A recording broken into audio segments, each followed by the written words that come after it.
This is what $1 million would buy back then. 3 giant livestock barns, 23 houses and apartments, a half-mile racetrack, 2 lakes, a boathouse, a clubhouse, a country empire that you couldn't reproduce for $50 million today.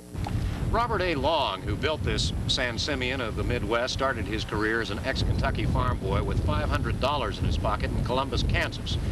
That's where he and the son of banker Victor Bell experienced their only disastrous year, 1875, as hay farmers. See, the crop that year was so bad that they had to tear down the barn to sell the wood.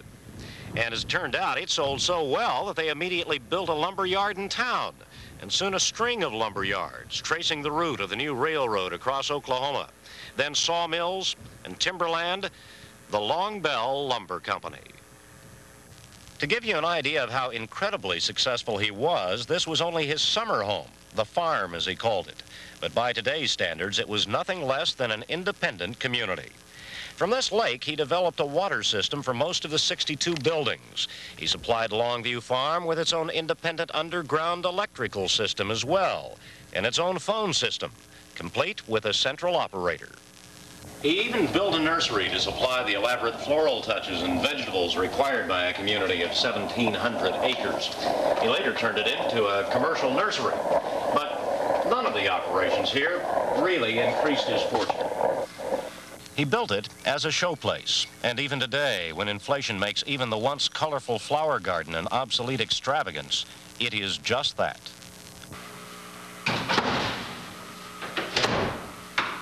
The big house is so big that farm manager Wayne Vineyard said he tried to count the rooms here once, and he gave up at 40. Robert Long said he wanted his farm completed in a year when he built it just before World War I, because he was 60 then. He didn't know how much longer he lived. As it turned out, he didn't die till 1934, but in all those remaining 16 years, he only spent the night here 6 times. It was Lula Long Combs, one of his 2 daughters, whose home this really was. She lived here virtually all her married life, till the day she died in 1971 at the age of 90. The story of Longview Farm is as much hers as it is her father's. She had no children, but she loved animals. And of all the pets she had, including a coyote, a monkey, and a skunk, this was her most treasured of all. Revelation, her prize hackney buried on the lawn of the show horse barn.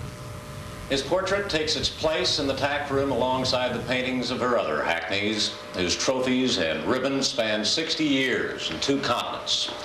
Animation, invasion, temptation, adoration, importation. They've taken their place in the silence that is seldom broken here these days, save for the bell on the Longview Chapel. Wendell Anschutz, Place to Place, Lee Summit.